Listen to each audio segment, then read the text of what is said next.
నమస్కారం. Truth news కి స్వాగతం. హెడ్లైన్ చూద్దాం.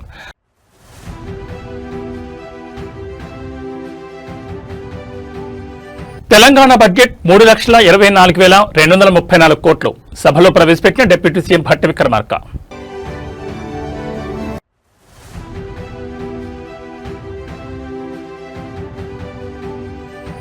మొయినాబాద్ ఫామ్ హౌస్ కేసులో కస్టడీ పిటిషన్ తీర్పు వాయిదా. కస్టడీ పిటిషన్పై సోమవారం తీర్పు వెలువరించనున్న ఉప్పర్పల్లి కోర్టు.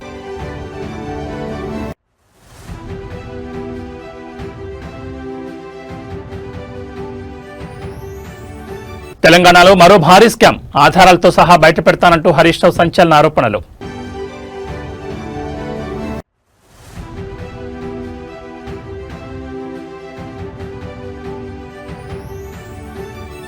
చంద్రగిరిలో గజరాజుల బీభత్సం, ఎల్లంపల్లిలో వణుకుతున్న గ్రామస్తులు.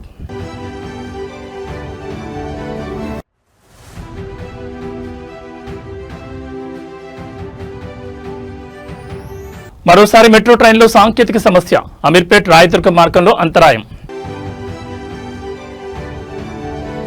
ఇక డీటెయిల్స్ చూస్తే తెలంగాణ శాసనసభలో 2026-27 ఆర్థిక సంవత్సరానికి సంబంధించిన వార్షిక బడ్జెట్ ను డిప్యూటీ సీఎం ఆర్థిక శాఖ మంత్రి మల్లు భట్టి విక్రమార్క ఇవాళ ప్రవేశపెట్టారు.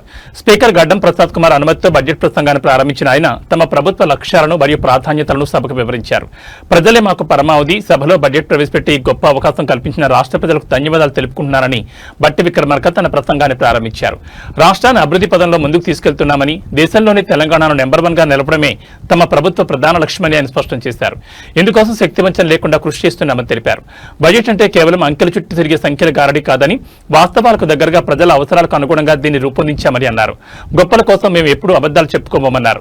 తమ ప్రభుత్వంలో సంక్షేమానికి, మహిళాభివృద్ధికి తొలి ప్రాధాన్యత ఉంటుందని ఆయన వెల్లడించారు. మహిళా సాధికారత దిశగా కీలక కేటాయింపులు చేసినట్లు సూచించారు. రాష్ట్ర సంస్కృతిని కాపాడడంలో తమ ప్రభుత్వం ముందుంటుందని, గద్దల అవార్డుల ద్వారా కళాకారులను గౌరవించామని తెలిపారు. అలాగే మేడారం జాతరను అత్యంత వైభవపేతంగా నిర్వహించామని గుర్తు చేశారు. రాష్ట్ర వార్షిక బడ్జెట్ 3,24,234 కోట్లని డిప్యూటీ సీఎం మల్లు భట్టి విక్రమార్క తెలిపారు. అందులో రెవెన్యూ వ్యయం 2,34,406 కోట్లని, మూలధన వ్యయం 47,267 కోట్లని తెలిపారు. ఇక రాష్ట్ర తలసరి ఆదాయం 4,18,931 కోట్లుగా ఉందని, వృద్ధి రేటు 10.20% ఉందన్నారు. తలసరి ఆదాయం, రాష్ట్ర తలసరి ఆదాయం గణనీయంగా పెరిగింది.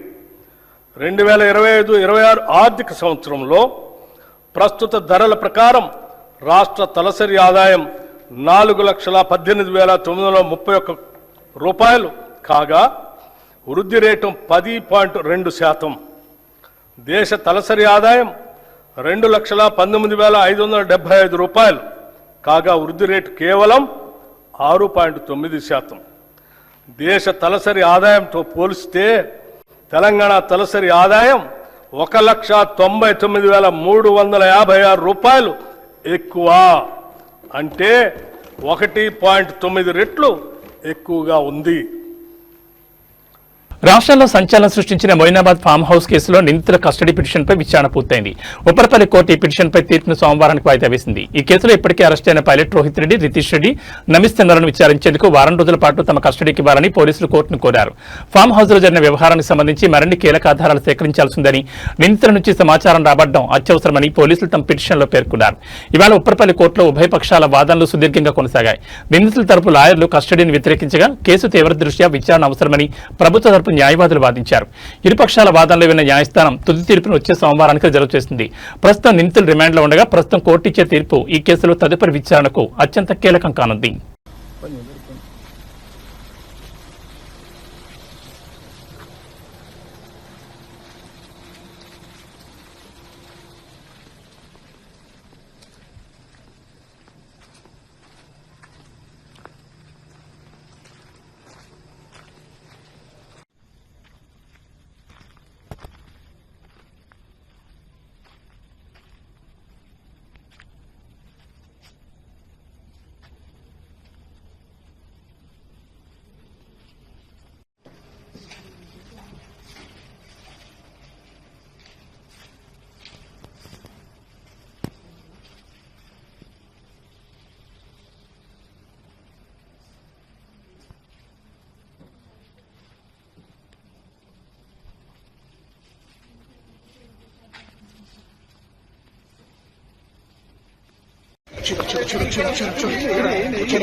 నగరవాసులకు అత్యంత వేగవంతమైన ప్రయాణాన్ని అందించే హైదరాబాద్ మెట్రోలో మరోసారి సాంకేతిక సమస్య తలెత్తింది.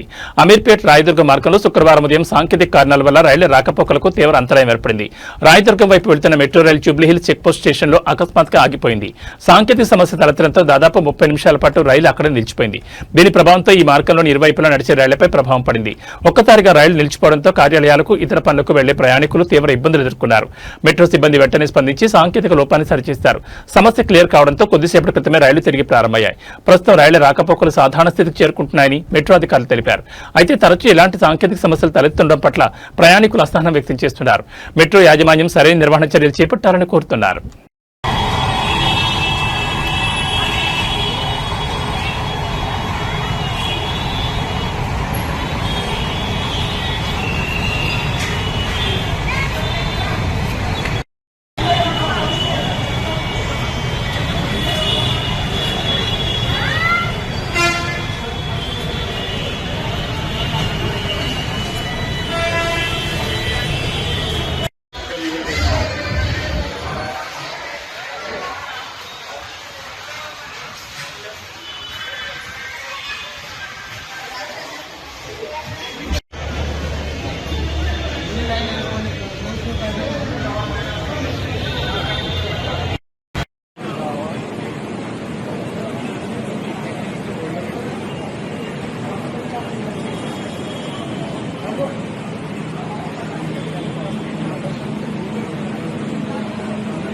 రాష్ట్రంలో కాంగ్రెస్ ప్రభుత్వం ప్రతిష్టాత్మకంగా చేపడుతున్న యంగ్ ఇండియా ఇంటిగ్రేటెడ్ స్కూళ్ల నిర్మాణంలో భారీ ఎత్తున కుంభకోణం జరుగుతోందని మాజీ మంత్రి BRS deputy floor leader Harish Rao ఆరోపించారు. రాష్ట్ర వ్యాప్తంగా ఇప్పటివరకు 76 ఇంటిగ్రేటెడ్ స్కూళ్లకు టెండర్లు పూర్తి చేస్తే బీఆర్ఎస్ సిట్టింగ్ ఎమ్మెల్యేలున్న 26 నియోజకవర్గాలకు ఇవ్వలేదని ధ్వజమెత్తారు.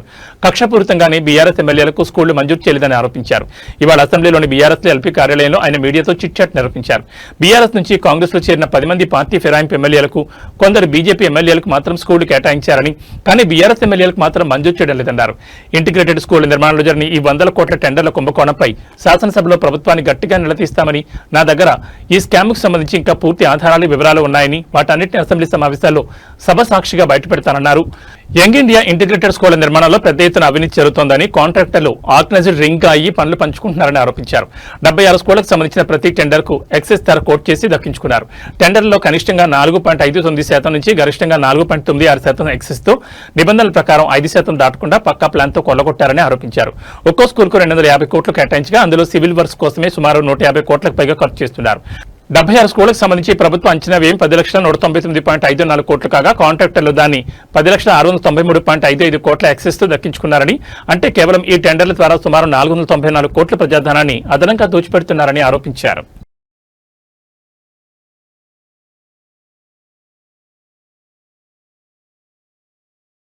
అసెంబ్లీ సమావేశాల నేపథ్యంలో రాష్ట్ర రాజకీయాలు వేడెక్కాయి. అమరవీరుల స్తూపం వద్ద బీఆర్ఎస్ ప్రజాప్రతినిధులు వినూత్న రీతిలో నిరసన వ్యక్తం చేశారు. కాంగ్రెస్ ప్రభుత్వం ఎన్నికల సమయంలో ఇచ్చిన హామీలను నెరవేర్చడంలో విఫలమైందంటూ కాంగ్రెస్ బాకీ కార్డులను ప్రదర్శిస్తూ బీఆర్ఎస్ ఎమ్మెల్యేలు, ఎమ్మెల్సీలు ధర్నాకు దిగారు. 6 గ్యారంటీలు, రైతు భరోసా, రుణమాఫీ మరియు నిరుద్యోగ భృతి వంటి హామీలను కాంగ్రెస్ ప్రభుత్వం విస్మరించిందని ఆరోపిస్తూ ఆయా అంశాలతో కూడిన భారీ ప్లకార్డులను ప్రదర్శించారు. గడిచిన కాలంలో ప్రభుత్వం ప్రజలకిచ్చిన మాట తప్పిందని, రైతులు మరియు నిరుద్యోగులు తీవ్ర ఇబ్బందులు ఎదుర్కొంటున్నారని బీఆర్ఎస్ నేతలు విమర్శించారు. తొలుత గన్ పార్క్ వద్ద అమరవీరుల స్తూపానికి నివాళులర్పించిన అనంతరం ప్రభుత్వానికి వ్యతిరేకంగా నినాదాలు చేశారు. నిరసనలో పాల్గొన్న మాజీ మంత్రులు మరియు ఎమ్మెల్యేలు మాట్లాడుతూ అధికారంలోకి వచ్చే నెలలు గడుస్తున్న హామీల అమల్లో స్పష్టత లేదన్నారు. బాకీ పడ్డ ప్రతి పైసా ప్రజలకు చెల్లించే వరకు అసెంబ్లీ లోపల బయట పోరాటం కొనసాగిస్తామని స్పష్టం చేశారు. ఈ నిరసన అనంతరం బీఆర్ఎస్ నాయకులు భారీ ర్యాలీగా అసెంబ్లీకి బయలుదేరారు. గన్ పార్క్ పరిసరాల్లో భారీగా పోలీసులు మోహరించడంతో స్వల్ప ఉద్రిక్తత నెలకొంది.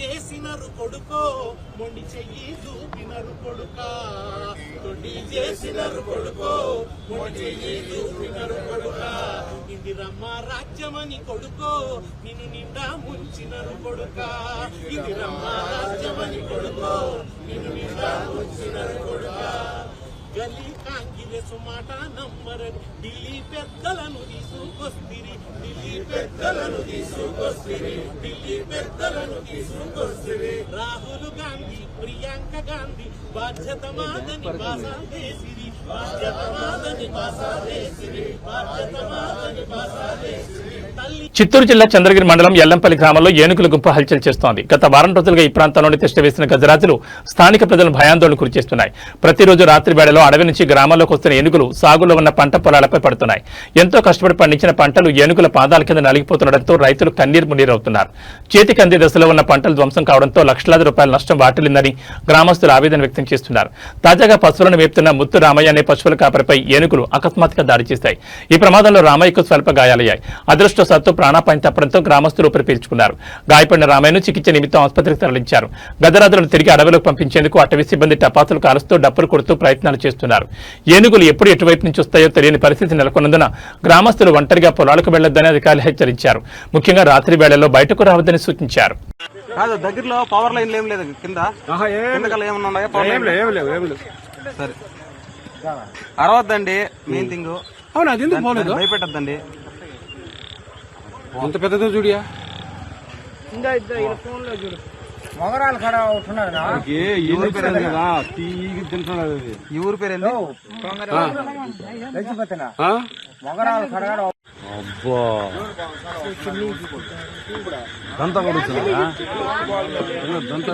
మొహానికి వేయద్దండి లైట్లు, కొంచెం కిందకల్లా వేయండి.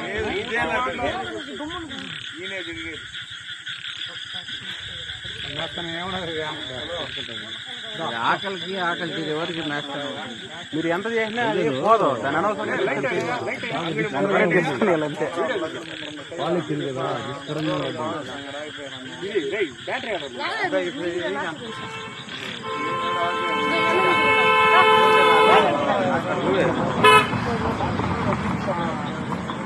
జగిత్యాల జిల్లా కొడిమ్యాల మండలంలో పెద్ద పులి సంచారం కలకలం రేపుతోంది. సూరంపేట గంగారం తాండా అటవీ ప్రాంతాల్లో 2 ఆవులపై పులి దాడి చేసి చంపింది. ఈ దృశ్యాలు ట్రాక్ కెమెరాలో రికార్డు కావడంతో అటవీశాఖ అధికారులు అప్రమత్తమయ్యారు. ఇన్ఫెక్షన్ సోకకుండా ఆవుల కళేబరాలను దహనం చేశారు. పొలాలకు అడవిలోకి ఒంటరిగా వెళ్లొద్దని అధికారులు స్థానిక ప్రజలకు పశువుల కాపర్లకు సూచించారు.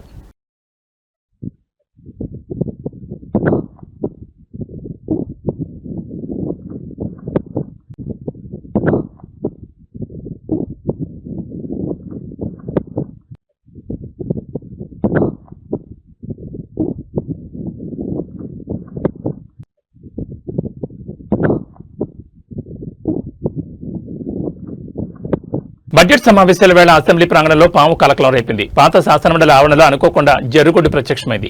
అక్కడే విధుల్లో ఉన్న ట్రాఫిక్ పోలీసు వెంటనే అప్రమత్తమై ధైర్యంగా పామును పట్టుకున్నారు.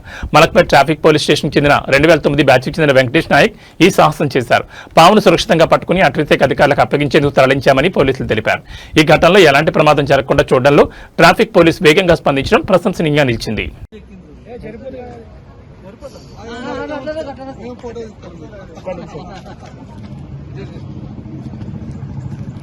జరిగొడ్డ అది తాజ్మామా జరిగొడ్డ జరిగొడ్డ అది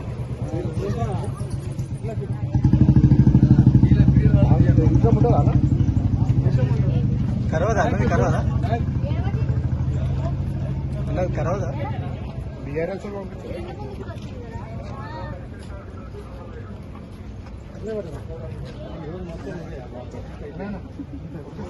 అది బడ్జెట్ ఇవ్వడానికి వచ్చినట్టు నువ్వే అలర్ట్ అవుతున్నావు.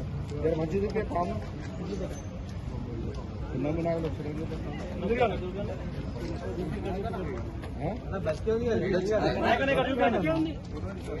సాధారణంగా గ్రామాల్లో బెల్ట్ షాపులు వద్దని, జోదం ఆడొద్దని గ్రామస్తులు నిషేధాజ్ఞలు విధిస్తుండటం చూస్తుంటాం. కానీ ఏపీలోని ఓ గ్రామం మాత్రం విచిత్రంగా ఐస్ క్రీం బండ్లకు చెక్ పెట్టింది. వినడానికి వింతగా ఉన్న తమ పిల్లల ఆరోగ్యం కోసం కొత్తగా ఏర్పడిన పోలవరం జిల్లా గూడూరు గ్రామస్తులు తీసుకున్న నిర్ణయం ఇప్పుడు సోషల్ మీడియాలో హాట్ టాపిక్ గా మారింది. ముఖ్యంగా గ్రామ శివారులో వెలిసిన ఫ్లెక్సీ తెగ వైరల్ అవుతోంది. గూడూరు గ్రామంలోని చిన్నపిల్లలు తరచూ ఐస్ క్రీములు, నాసిరకం చిరుతిళ్లు తిని అనారోగ్యం బారిన పడుతున్నారు. దీనివల్ల జలుబు, దగ్గుతో పాటు దీర్ఘకాలిక ఆరోగ్య సమస్యలు వస్తున్నాయని గమనించిన సంబంధించిన గ్రామ పెద్దలు, మహిళలు ఒక చోట చేరి గ్రామ సభ నిర్వహించారు. కేవలం చర్చలతో ఆపకుండా కఠినమైన నిబంధనలను అమల్లోకి తెచ్చారు. ఈ క్రమంలోనే గ్రామంలోకి ఐస్ క్రీం అమ్మేవారు రాకూడదని, ఒకవేళ వస్తే గ్రామస్తులు వారిని తరిమేయాలని నిర్ణయించారు. ఒకవేళ నిబంధనలు అతిక్రమించి గ్రామాల్లోకి వస్తే వారికి 5,000 రూపాయల జరిమానాను ఫిక్స్ చేశారు. అదేవిధంగా నాసిరకం రంగులు కలిపిన ఆహార పదార్థాలు, గడువు తీరిన స్నాక్స్ అమ్మే దుకాణాలపై నిఘా పెట్టారు. కేవలం ఆహారమే కాదు, గ్రామాల్లోని చెడు అలవాట్లను రూపుమాపేందుకు ఇప్పటికే గ్రామంలో ఉన్న బెల్ట్ షాపును గ్రామస్తులు స్వచ్ఛందంగా ముగించేశారు. గుడుంబ ఇతర మత్తు పదార్థాలు వాడినా, విక్రయించినా గ్రామం నుంచి బహిష్కరించేలా కఠిన నిబంధనలు రూపొందించారు. ప్రస్తుతం గూడూరు గ్రామస్తులు ఐక్యంగా తీసుకున్న నిర్ణయాల పట్ల చుట్టుపక్కల గ్రామస్తులు సైతం హర్షం వ్యక్తం చేస్తున్నారు.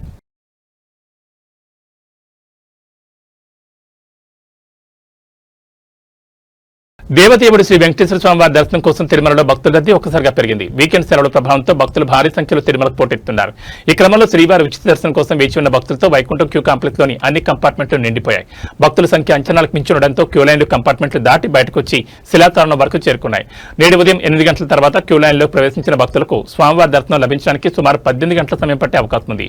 ఇక 300 ప్రత్యేక ప్రవేశ దర్శనం టోకెన్లు ఉన్న వారికి 3 నుంచి 4 గంటలు, సర్వదర్శనం టోకెన్లు ఉన్న వారికి 4 నుంచి 6 గంటల సమయం పడుతోంది. గురువారం ఒక్కరోజే 57,272 మంది భక్తులు స్వామివారిని దర్శించుకున్నారు. 23,842 మంది భక్తులు తలనీలాలు సమర్పించి మొక్కులు చెల్లించుకున్నారు. భక్తులు సమర్పించిన కానుకల ద్వారా హుండీ ఆదాయం 3.37 కోట్లు వచ్చాయని టీటీడీ అధికారులు పేర్కొన్నారు. భక్తుల రద్దీని దృష్టిలో ఉంచుకుని టీటీడీ అధికారులు క్యూ లైన్లో వేచి ఉన్న భక్తులకు నిరంతరాయంగా అన్నప్రసాదం, పాలు, త్రాగునీరు అందుబాటులో ఉండేలా చర్యలు తీసుకుంటున్నారు.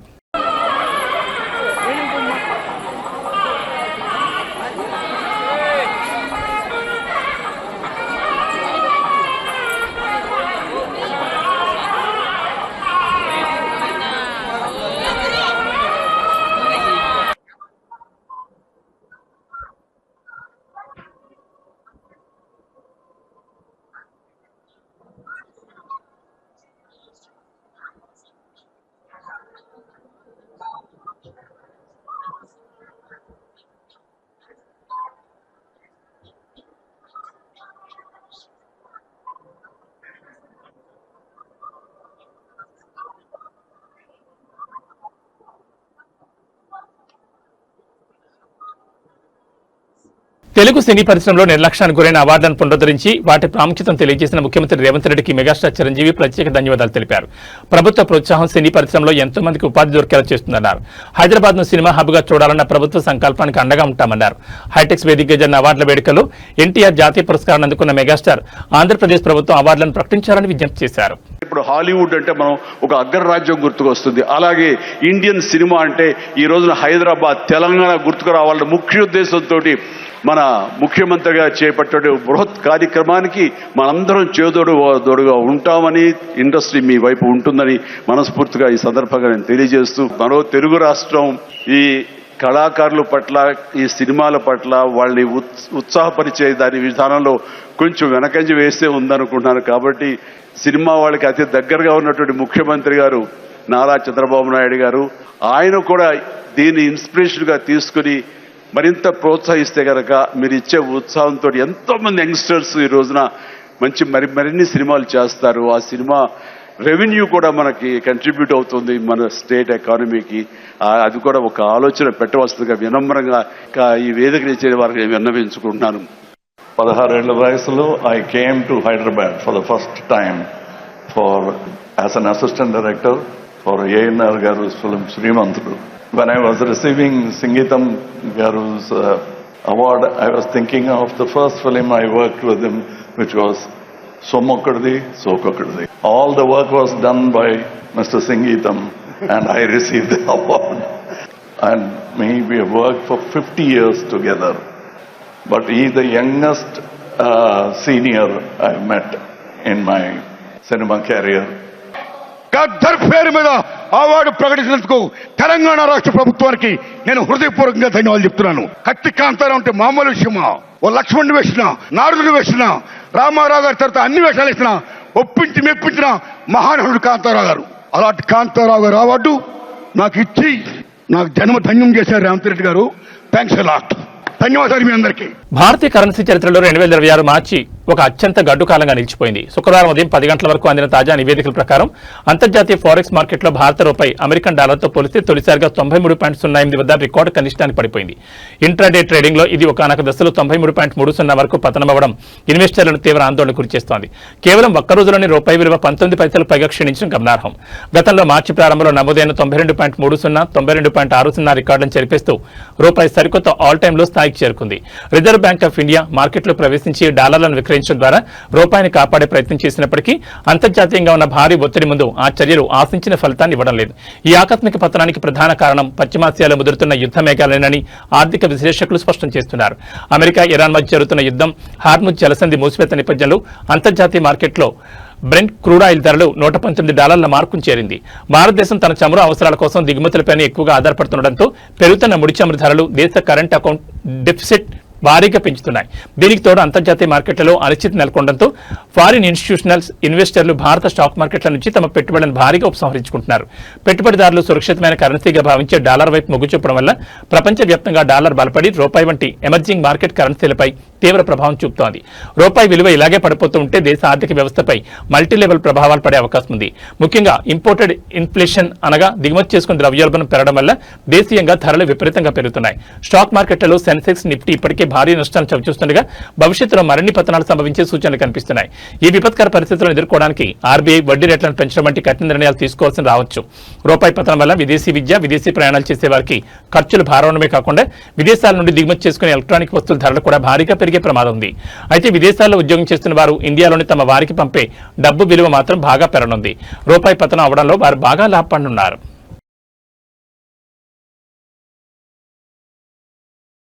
ఇవి బులెటిన్ విశేషాలు. మరో బులెటిన్లో మళ్ళీ కలుసుకుందాం. నమస్కారం.